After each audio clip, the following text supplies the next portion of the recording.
In this video, we're going to cover several things that have to do with the way your links appear on the page in terms of formatting and how it comes from your CSS. Also, what you can do if a link is appearing a certain way on a page, like I have a situation here where I have a yellow rollover on my links, but when I get here, I don't want that. So you have to create a separate class that overrides that. So we're going to do that too. And I'm going to show you how to do rollover images in Dreamweaver. And Dreamweaver will do it for you and make it really easy. So as I'm going through these concepts, you're going to see me pull up some images that I've already created in Photoshop. And because I've already gone over a lot of this stuff and the simple Photoshop stuff that helps you to create images and change backgrounds and put little borders on them and things like that, I'm not going to be doing that in the video. I'm just going to assume that you've already seen those videos. If you haven't, you can go back and watch them. What we're going to talk about here is where stuff like this comes from. When I go over the image and I see red, but then over here I can actually see yellow and why it's different, and how on a page like this I get this background to automatically come up when I'm on that page, because that indicates that I'm in my main menu on that page. I use that for all my main menu pages. And also we're going to do a rollover image in a link, like an image that pops up when you roll over instead of the image that's already there. So to do this, I'm not going to use the standard 5046 demo site. I'm actually using this page, several pages of it that I've been working on for the business school here, because it's just a better example. So let's start with links in general. If you were to create a page from scratch, for example, like here's a page, it's blank, right? There's my name. Here's my name linked to something, and I'm just going to link to a number sign, which is a dead link. Okay, it comes up blue with an underline. That's the standard HTML linking format. So, and when you there's not really any rollover. That's just the way it looks, and there's no styles defined at all for CSS. And inside of here, you're not getting any specific formatting in line in the body. That's just how any browser and most WYSIWYG programs like Dreamweaver are going to format links.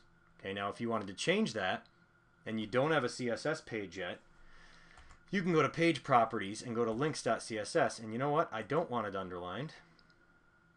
Never underline. I'd rather have the link color be like this deep green or something, and when I roll over it gets like a little brighter. And then visited, you can do something like blue, then you go back to blue, and active maybe the same color as the regular link. You can do whatever you want, but what was that, 693? Alright, something close to it, whatever. When I hit apply here, it's going to create CSS for me. Okay, it's not like hitting the plus sign here. We don't actually have a sheet yet. You could do it the same way, but I'm going to show you why this is one thing in Dreamweaver that's kind of tough to deal with when it comes to CSS. So I'm going to hit apply, and you see my link, it automatically changed. It's got no underline, everything's good. And if I go into the code, it's all pasted in my head, where you put embedded styles, not external styles, but embedded, and then they come up in the all thing here. So a link, a visited, a hover, a active. So these are 4 standard codes I want you to get used to, because most of you have been downloading templates and they're already set up like that. And most of these templates that are set up like that will have these 4 codes. These are standard CSS link codes. The one thing that is annoying about the way Dreamweaver operates, and most of these programs do, and I don't know why they do this, if you go plus and you choose to create a tag, redefines any, so there's body, there's standard A, there's I'm trying to think how can they not be coming. Head is a tag, right? Any standard HTML tag. I should have like 30 of them off the top of my head right now, but I don't. But even just div is a tag. So these are all standard HTML tags that are transferable in like image. If you want images to look a certain way, that's a standard tag. Okay. If you go into a CSS sheet, usually at the top of the sheet. Let's look at mine here. These are your standard tags. There, right. H1, H2, H3. Remember how we have a certain way H1 looks, but we can redefine it in the CSS? These are standard HTML tags. And they're always in the top with these. But for some reason in Dreamweaver, like if I want to create that here, like let's say I want to redefine it, or let's say I don't have it yet, and I want to create it that way from scratch, okay?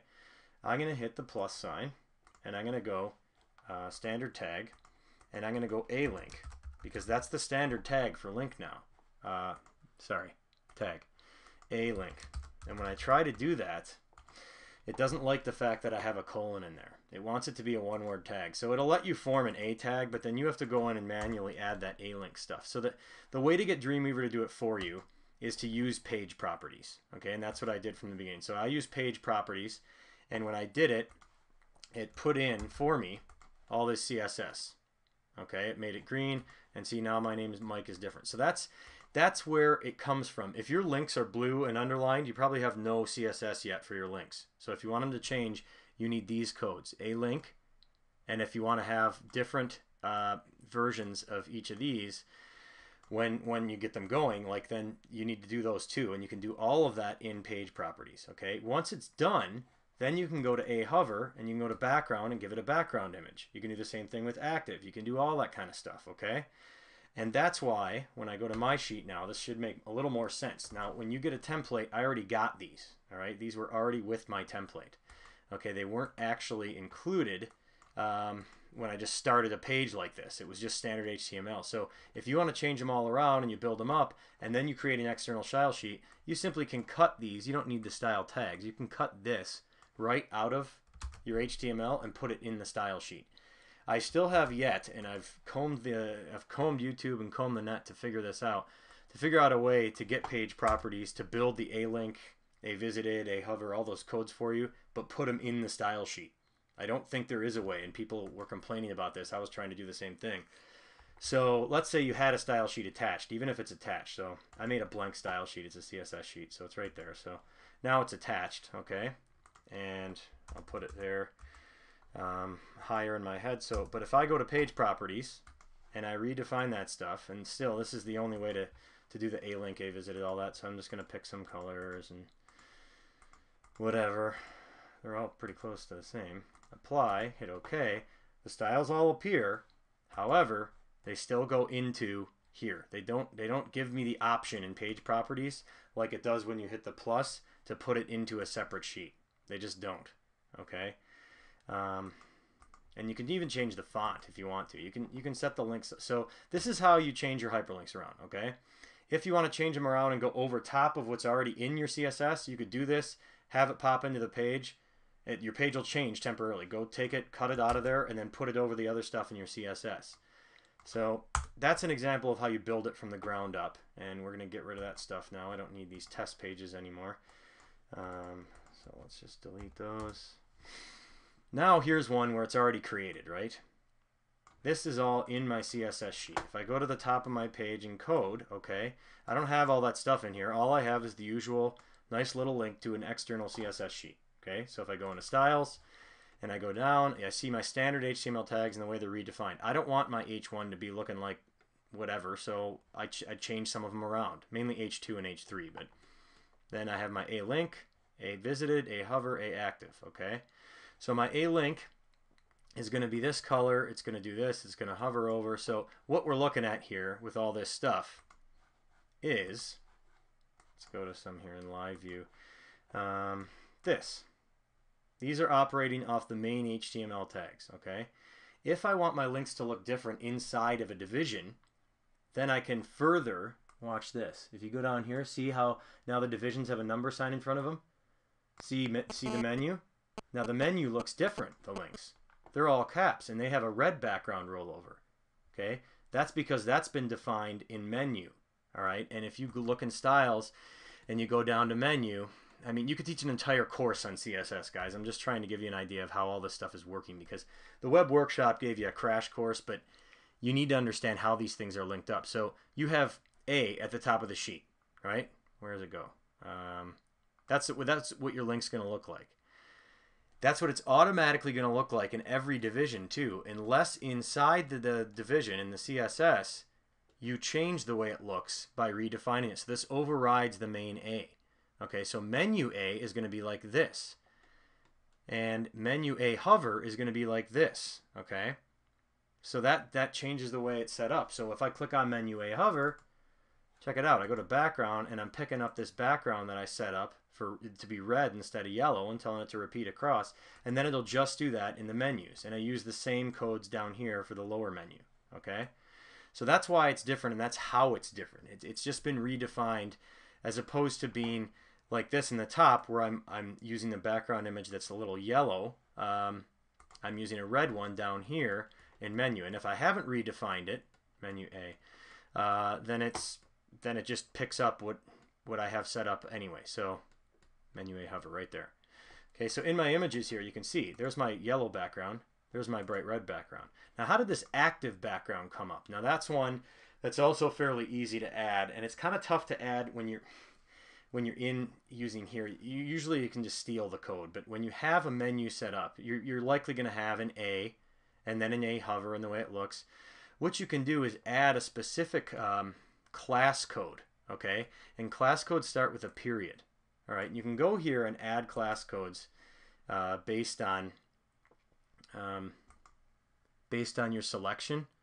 So it should add into the tag that you're currently in instead of just adding it to the bottom, and then it'll put it right in there. But that's how you would add a class code.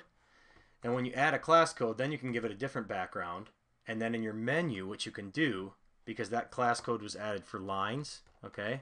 I know there's a lot happening in this video, guys. I don't want it to get confusing, but if you go back and watch it, it'll make more sense to you. So let's go to source code now.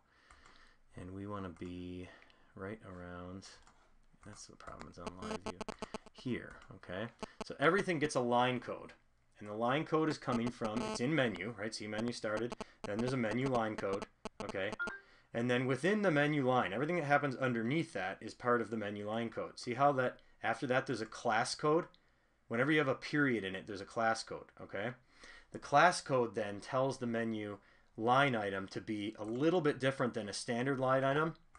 And once you create it, you can go in, and I've set the background of that one to be that darker red, which is right there, okay, active. So it's all done in Dreamweaver. It's not like I'm typing out this code. It's pretty simple stuff. And they didn't have an active code on this one, so I just made one. Sometimes it's called active, link class active. This one's called current page item. There's no standard name for it. You can name it whatever you want. You just have to make sure when you type in that line that that has a class following it, and then it still closes the same exact way. See, and what that did, because here I've defined it, and you don't change anything else. If you want it to just pick up everything else default, all you got to change is the one thing you want different, which is the background here. So I picked up that deep red background, and that's what's coming up there. And then if I go to one of my other pages from the main menu, so contact is on there too. Contact is part of the main nav menu. If I go into my code here, you can see that's the one with that little extra class thrown in there. Okay? So far up to this point, you've seen how you can have two different types of links.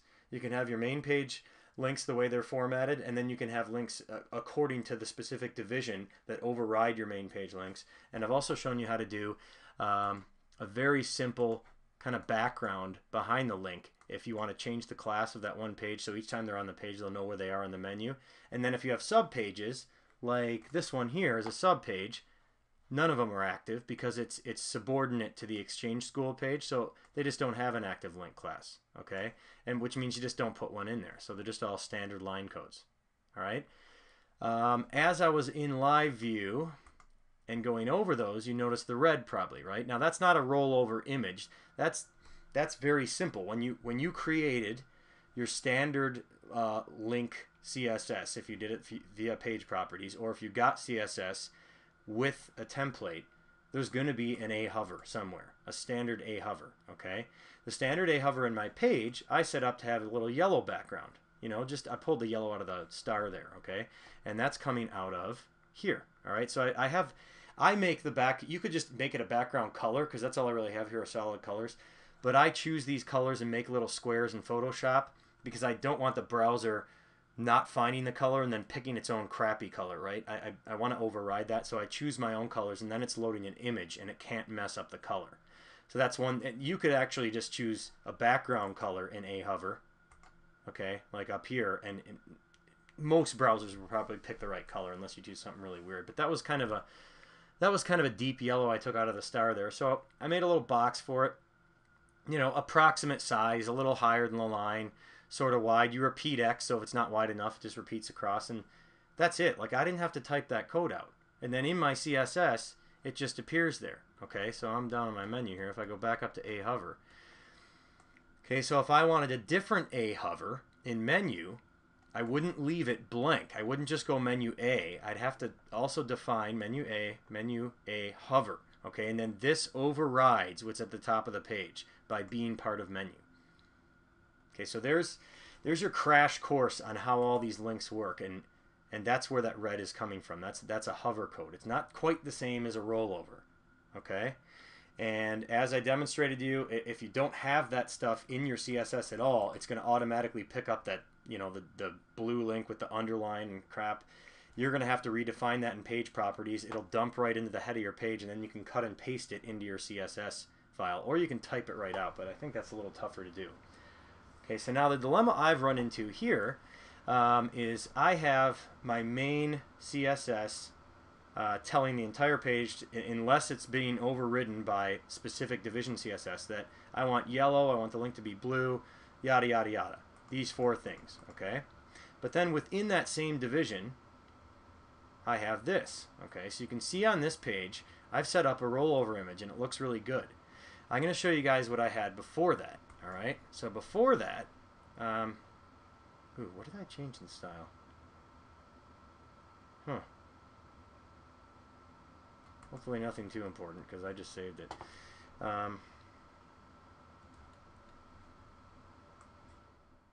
Okay, before that, this is a page that I haven't fixed yet. When I went in, I stuck the image in there, right? It's just sitting in the division. But when I go over it, look, I get the stupid yellow that I'm getting from here. But I don't want to override the entire, I don't want to go here and change the hover for the entire page, because then I don't get the yellow anywhere else. I only want to change it for right here. That's it. I only want this image not to have that stupid yellow. Okay? So what you need to do for that is create a separate individual class. And then, based on that class, you give it a hover, and then you put the class. So I've already done that. I went here.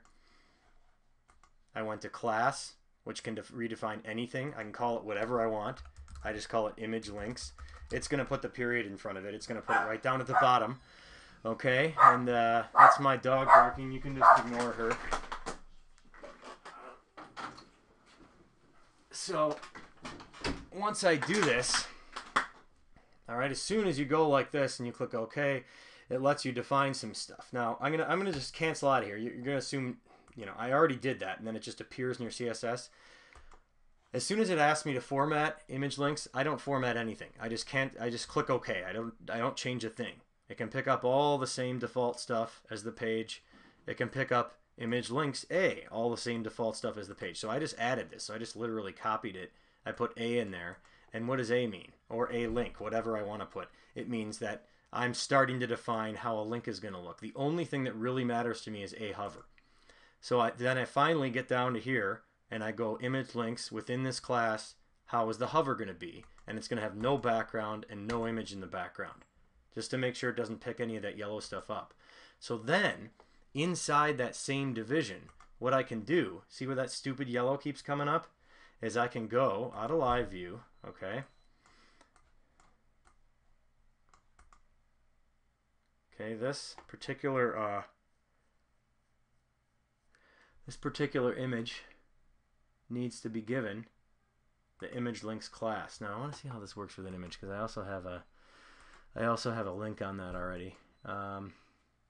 Yeah, see, that didn't, okay. And even if you just, that's not quite good enough. You need to create a division class for it. That applies the class, but what you really need to do, once you create this class, if you don't want that link still coming up yellow, like it is here, okay, you need to go into the code and simply right before the link starts, you type div class equals, and then it always goes in quotes, and you find the class you just created, okay, and then you close it, and then you go here and close the div. And what that is doing is overriding anything else that's happening within that division, because you're defining a class just for that one part. And then if we go back to live view, you can see no more yellow. Okay, now in addition to that, I'd also like to put a rollover image in there. Okay, I'd like to, this is looking, I don't know, it'd be cool.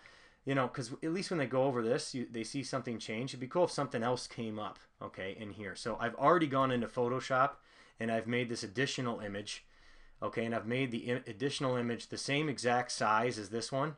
I've just changed it around a bit. It's usually best to make them the same size. If you want it to look like it grew bigger, make the canvas the same size and just make the inside of it like a little smaller, okay? But I set it up this way, and this one has like a little bit of additional stuff on there, and then I saved these both in my images folder. Now, the one thing I noticed when I was doing this with rollovers, I saved this as a high-res JPEG, looks great, no problem. When I have this come up in a rollover, if I don't save it as a PNG 24, it looks all crappy. So when you go to save the image, that's going to be the one that pops up as your rollover image. When you go to save for web and devices, go here and don't save as JPEG, save as PNG and save as PNG 24. It's the highest quality you can get. And because rollovers are usually pretty small, it's not going to take up that much space anyway. And then you go and save, and I've already saved it as Google Rollover, so I'm not going to redo that. So then, here's how easy this is, okay? Go to the place in your code, or even just right on your page where you want to put this. I'm going to go into my code because I want to make sure I stay inside of that div class. So I'm going to get rid of what I have there. Well, hang on a second. I want to save this link first. I need this. Cut. Okay, good. I'm going to get rid of what I have there, okay? But I'm going to be inside this division when I insert the rollover. And you can do it in design or code view. I just happen to want to do it in code view right now. You go to insert, you go to image objects, rollover image.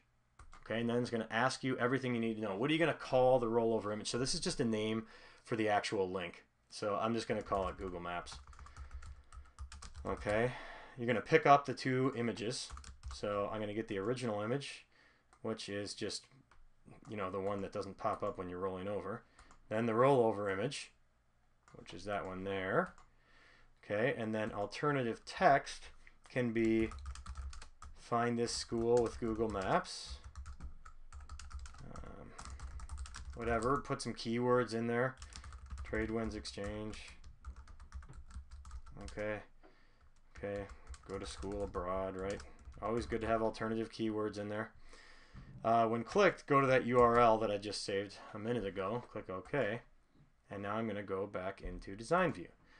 Looks pretty similar. Doesn't look that much different. But in live view, check this out. Okay, now in live view, I've already gotten rid of that stupid yellow. And also, when I go over it, I get this other image that pops up. It's just an image swap. That's all it is. And it builds the link into it for you as you're doing it, so you don't have to type the code. So another really cool thing you can do there with links. So I hope my my crash course on links here wasn't too long. I wanted to keep it under 20 minutes, but that's a lot of stuff to do at once. But there you go, guys. So make sure too that you've watched the Photoshop videos if you're wondering how I was able to edit and just make some of those color boxes and stuff like that. And I'll talk to you in the next movie.